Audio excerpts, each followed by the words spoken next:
Protesters across the United States were quick to support Hamas after the terrorist group kidnapped and executed thousands of Israelis on October 7th, all in the name of a free Palestine.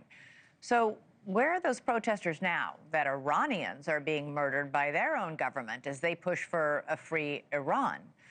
At least some of them were outside a synagogue in Queens recently. Take a look at this now viral video.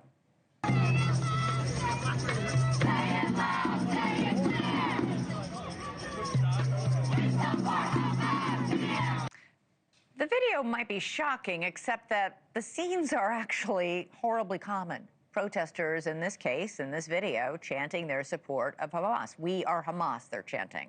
This time, they did it outside a Jewish house of worship. For his part, newly minted Mayor Zohran Mamdani condemned the pro-Hamas chanting, as did New York's Governor Kathy Hochul and Congresswoman Alexandria Ocasio-Cortez. But there are questions tonight about whether these protesters somehow feel emboldened by a mayor who still has not condemned the phrase, globalize the intifada. Joining us now to discuss all this is journalist and Jewish activist Yuval David. Great to have you on the show. I couldn't believe that video when I saw that they would go and gather outside a synagogue to chant, "We are Hamas." Firstly, it's great to be on your show because you share information and news with clarity, which is something that far too many people are missing in our country. I think that's also why we're seeing protests like this being allowed. And that is not political protest. They weren't there to protest policy. They were there to intimidate Jews, plain and simple. If your protest includes supporting a terrorist organization and intimidating people outside of a house of worship, that is terror on American streets. And you just mentioned that the mayor of New York, the new mayor, just spoke out about this. But he spoke out a little bit too late. He spoke out after there was condemnation. If his taking action after condemnation is happening, that's not his trying to create something safer. It's his doing a cleanup. Yeah, you raise an important point.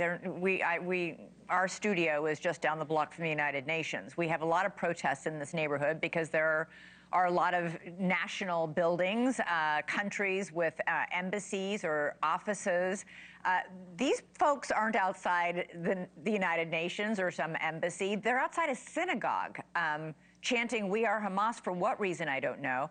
It was striking. A day later, Mayor Mamdani said, quote, "That language is wrong. I think that language has no place in New York City." I contrast that with the condemnation from Senate Minority Leader Chuck Schumer, who said Hamas is a terrorist organization. This hate has no place in New York City, the United States, or around the world, and must be loudly condemned. That's a strong condemnation. Saying that that language is wrong feels very milquetoast. It does feel very milquetoast. We have to be much tougher on people who espouse and share and truly spew this type of hatred. Again, I need to focus on the fact that this is not political activism. Jewish synagogues are being targeted on an almost daily basis across this country. Jewish day schools where children are getting dropped off in the mornings and getting picked up at the end of the day. Parents are worried about the safety because we're seeing protests there. We're seeing protests inside of Jewish businesses.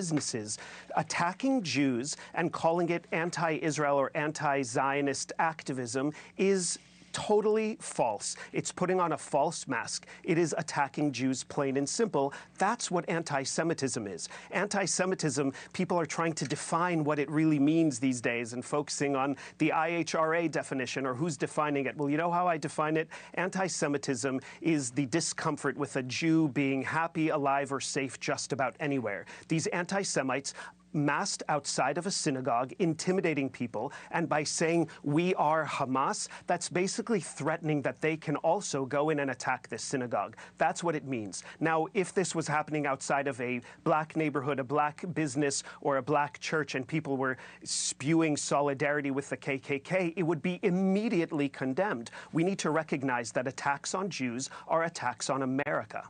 Thank you for watching. Subscribe below and download our NewsNation app right now on your phone, and you will get fact-based, unbiased news for all Americans.